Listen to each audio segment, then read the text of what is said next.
Hi guys, today we will talk about how to fix Telegram link not working on settings.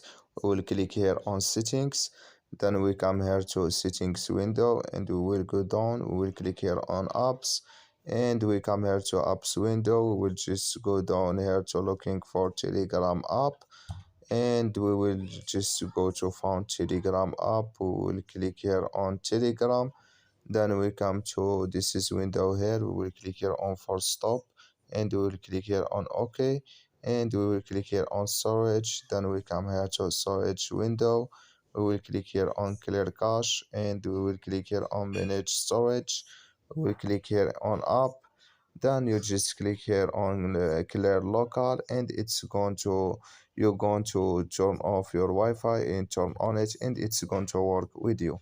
So thank you for your watching. Don't forget to support us by liking, subscribe, and see you in next video.